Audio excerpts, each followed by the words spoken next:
네, 우리 이번 시간서부터 수질오염 공정시험 기준, 요 내용을 보실 건데요.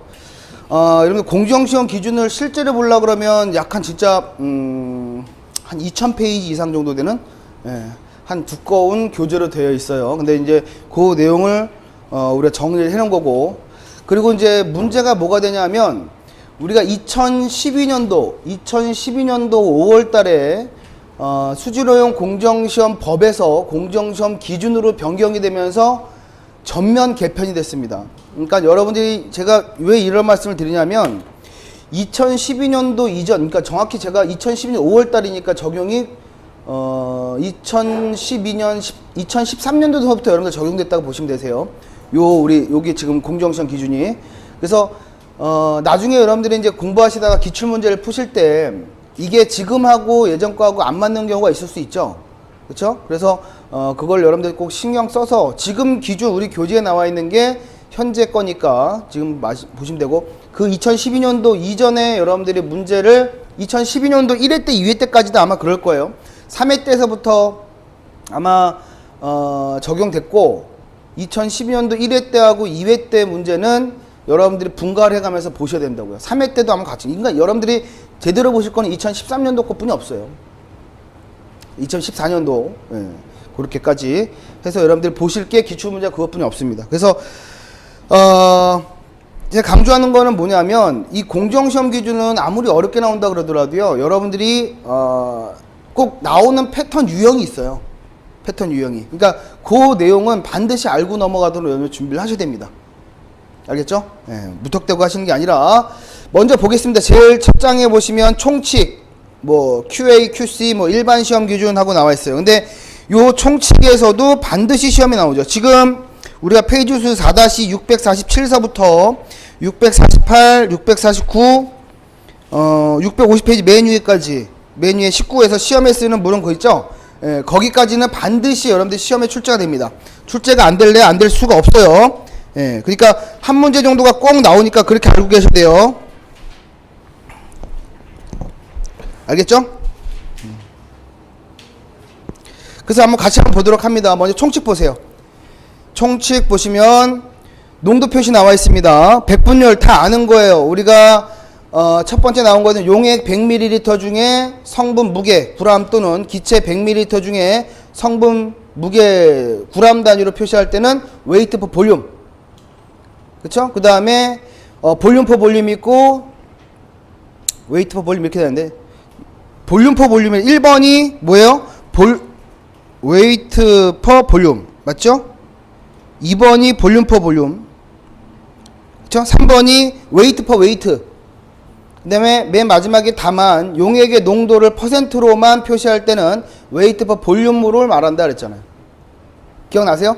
이거 했잖아요. 다 했던 거지? 그래서 그거 보시면 돼요. 근데 1000분율, 100분율, 10억분율. 그 다음에 기체 중에 농도는 표준 상태로 환산 표시한다 그랬어요.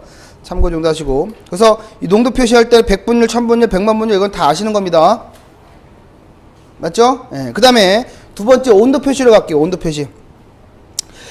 온도 표시도, 온도의 표시는 셀시우스 법에 따라 아랍의 숫자에 오른쪽에 도씨를 붙인다. 절대 온도는 K로 표시하고요. 절대 온도 0K는 마이너스 273도씨로 한다 그래서요. 그래서 그거는 보시면 되는데, 이 표준 온도를 0도씨로 한다. 이것도 아셔야 되고요. 상온이 15에서 25도씨, 실온이 1에서 35도씨, 찬 곳은 따로 규정이 없는 0에서 15도씨, 냉수는 15도씨 이하, 온수는 60에서 70도씨, 열수는 약 100도씨, 수욕상 또는 수욕 중에 가열한다라고 하면 따로 규정이 없는 한 수온 100도씨에서 가열함을 뜻하고 약 100도씨의 증기호흡을 쓸 수 있다.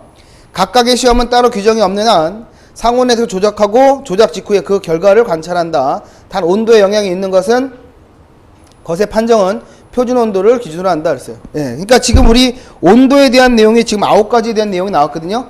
표준 온도는 다 알죠. 0도씨. 그쵸? 근데 헷갈리는 게 뭐냐면 상온하고 실온이죠. 상온은 몇 도씨라 그랬어요? 상온은 딱 보면 15에서 25, 실온은 1에서 35. 그러니까 여러분들이 상온은 우리 실내 온도 정도라고 보시면 됩니다. 실내 온도. 그 다음에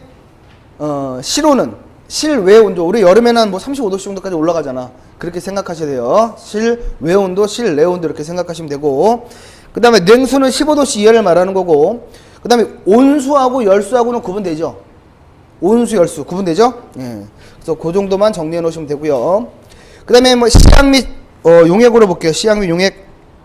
시약 보시면 시험에 사용하는 시약은 따로 규정이 없는 1급 이상 또는 이와 동등한 규격의 시약을 사용해서 각 시험 항목별 시약 및 표준용에 따라 조제해야 된다. 예, 이 공정시험 기준에서 각 항목의 분석에 사용되는 표준물질은 소급성이 인증된 것을 사용한다. 이건 참고만 하시고요. 용액 보세요. 용액도 용액의 앞에 몇 퍼센트라고 한 것, 예를 들어서 뭐 20% 순나트륨 용액은 수용액을 말하고요. 이거는 따로 조제 방법을 기재하지 아니하였으며 일반적으로 용액 100ml에 녹아있는 용질의 g수를 나타난다. 그래서 20%는 어떤 퍼센트라 했어요. 20%라는 것은 용액에서 어떤 거? 20g이죠. 100ml 중에. 그렇지? 100ml는 20g인 게 20% 나타나는 거지. 즉 어떤 거? weight per volume percent를 쓰는 거예요. 그렇지? 예. 그러니까 만약에 우리가 NaOH 20%짜리 NaOH 용액을 갖다가 1000ml 제조하시오 이렇게 나오거든요. 그럼 이게 무슨 말일까? 어떻게 할까? 20%짜리 NaOH 용액 1000ml를 제조하시오. 요 20%짜리라는 의미가 100ml 중에 NaOH 몇 g이 들어갔다는 얘기야? 20g이 들어갔다는 얘기니까 이거를 1000ml로 만들려면 이게 200g이 들어간다는 얘기지. 1000ml 플라스크에다가 NaOH 200g 집어넣고 나머지 표선을 중류수를 맞춘다 이런 말입니다. 그렇게 하시는 거예요. 그 다음에 2번 보시면 다음 가로 안에 뭐 노르말 또는 몰 또는 퍼센트라고 한 것의 예를 이렇게 나왔고요. 그래서 아질산 나트륨 용액이 0.1몰, 구연산 뭐 좀 암모늄 용액이 20% 조정에 따라 제조한다. 뭐 참고만 하시면 되고. 그 다음에 3번에 보시면 용액의 농도를 1화살표 10 또는 1화살표 100 또는 1화살표 1000 이렇게 나온 건 전량을 얼마 만들라는 얘기예요? 1을 집어넣어서 전량을 10으로 만든다는 얘기죠. 맞죠? 예, 전량을 10으로 만든다는 얘기예요. 그 다음에 4번에 보세요. 액체 시약의 농도에 있어서 예를 들어서 염산 1 플러스 2라고 되어 있을 때는 염산 1, 그 다음에 물 2ml를 혼합해서 조제한 것을 말한다. 맞아요? 그러면 1 플러스 2랑 이게 1 플러스 2와 1 화살표 2는 분명히 틀리죠. 1 플러스 2는 전량을 얼마큼 만들라고? 3을 만들라고. 1 화살표 2는 전량을 얼마큼 만들라고? 2를 만들라는 얘기죠. 내용 잘 생각하시면 되고요. 그 다음에 관련 용어의 정의하고 나와있죠. 여기서도 시험에 꼭 한 문제가 나옵니다. 한 문제 이상이 나오죠. 한 문제 이상이 다 아셔야 됩니다. 보시면 시험 조작 중에 즉시란, 우리가 실험할 때 즉시라고 얘기하는 것은 몇 초 이내요?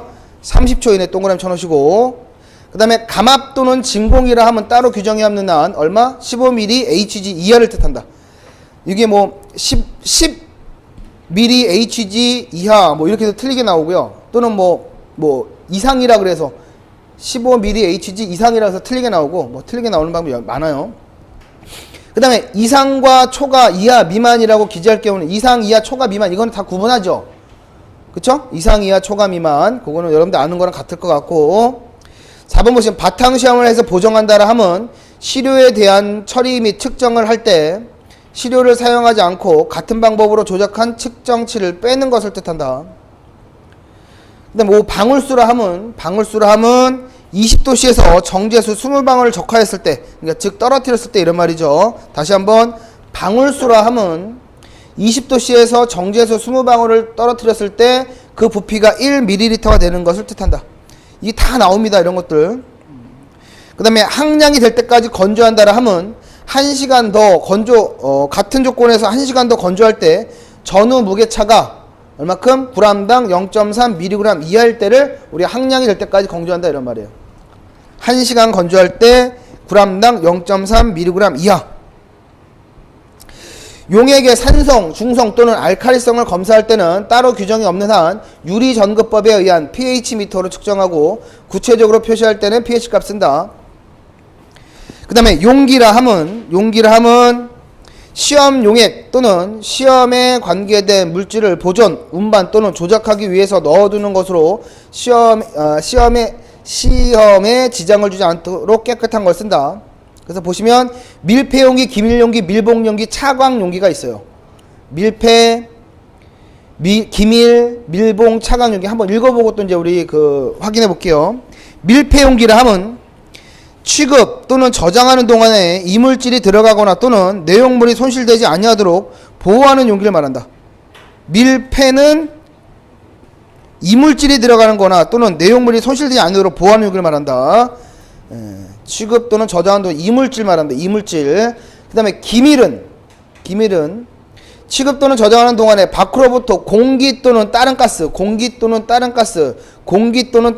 침입하지 아니하도록 내용물을 보호하는 용기를 말한다. 아까 밀폐 용기는 뭐라 했어요? 이물질이 들어가는 것을 방지하는 거고요. 밀폐는 공기 또는 다른 가스, 기밀은 공기 또는 다른 가스 침입하지 않도록. 그 다음 밀봉은 취급 또는 저장하는 동안에 기체 또는 미생물이 침입하지 않도록 내용물을 보호하는 용기를 말한다. 그래서 밀폐, 기밀, 밀봉이 여러분들 구분이 돼야 돼요. 그러니까 딱 우리 들어갈 용어들이 생각나야 돼요. 밀폐는 뭐야? 이물질. 기밀은 공기 또는 다른 가스. 밀봉은 기체 또는 미생물. 차광은 뭐 우리 제목서부터 알 수 있죠. 차광이라고 하면 광선이 투과하지 않는 용기 또는 투과하지 않게 포장을 한 용기를 말하고요. 취급 또는 저장하는 동안에 내용물이 광학적 변화를 일으키지 아니하도록 방지할 수 있는 용기를 말한다. 그 다음에 여과형 기구 및 기기를 기재하지 않고 여과한다라고 하는 것은 KSN 7602 거름종이 5종 또는 이와 동등한 여과지를 이용해서 여과함을 뜻한다. 그 다음에 정밀히 단다. 그 밑에 정확히 단다라고 있죠. 정밀히 단다라 함은 규정된 양의 시료를 취해서 화학저울 또는 미량저울로 측량함을 말하고요. 정밀히 다는 것은 화학저울 또는 미량저울로 측량을 말하는 거고, 정확히 단다라고 함은 규정된 수치의 무게를 어디까지? 0.1 미리그램까지 다는 것을 말한다. 정확히 단다, 그러나 정밀히 단다, 두 가지 틀려요. 그 다음에 또 정확히 취하여도 있어요. 정확히 취하여. 규정한 양의 액체를 부피 pipet으로 눈금까지 취하는 것을 말한다. 약이라 함은 기재된 양에 대해서 플러스 마이너스 얼마? 10% 이상의 차이가 있어서는 안 된다. 약은 대략적으로 플러스 마이너스 10%. 냄새가 없다라고 기재한 것은 냄새가 없거나 또는 거의 없는 것을 표시하는 것이다. 시험에 쓰이는 물은 따로 규정이 없는 한 중류수 또는 정제수로 한다. 그렇죠? 지금 요게 제가 우리 읽은 것 중에 반드시 시험에 한 문제 나옵니다. 그래서 이게 제가 나온다. 그러니까 뒤에 보면 아마 기출문제도 많을 거예요. 이게 기존 나왔던 문제. 그러니까 여러분들 맞춰가면서 이거 공부를 하셔야 돼요. 지금 한 번에 외우려고 그러지 말고요. 그쵸? 그래서 이거를 공부해 놓고 뒤에 문제를 보면서 여러분 추가적으로 완벽하게 해내야 된다고. 알겠죠? 문제 풀어보면 또 쉽게 이해되실 거니까. 시험에 나온다고 반드시 말씀드렸습니다. 꼭 나옵니다. 그 다음에 정도 보증, 정도 관리, 뭐 QA, QC하고 나와 있는데 여기서는 뭐 특별한 내용이 없어요. 제가 보라는 건 보십니다. 651페이지 보시면 검정 곡선 보이세요? 검정 곡선. 거기 보시면 검정 곡선은 분석 물질의 농도 변화에 따른 지시값을 나타내는 것이다. 그것만 보시고요. 뒤로 쭉 뭐 표준 물질 첨가법, 내부 표준법 뭐 나왔지만 넘어가 됩니다. 그 다음에 654페이지 보시면 뭐가 나오는 거냐? 검정 곡선의 작성 및 검증하고 나오죠. 그래서 거기도 마찬가지로 동그라미 2번 체크합니다. 감응계수는 검정 곡선 작성용 표준용액 농도에 대한 반응값으로 다음과 같이 구한다. 그래서 감응계수는 R 나누기 C다. R 나누기 C. 이거 시험에 자주 나옵니다. 감응계수는 R 나누기 C. 됐죠? 반응값을 R로 보시는 거고 표준 용액의 농도를 C로 보시는 거예요. 그래서 이제 검출 한계, 그 밑에 보시면 검출 한계 보시면 기기 검출 한계가 있고 방법 검출 한계가 있죠. 그 다음에 정량 한계가 있는데 정량 한계 구하는 식 10 곱하기 S입니다. S는 뭘 뜻하는 거야? 표준 편차를 뜻하는. 표준 편차 10배 한계, 정량 한계다. 표준 편차 10배 한계, 정량 한계다. 그 다음 정밀도도 보셔야 될 것 같아요. 아직 이제 정량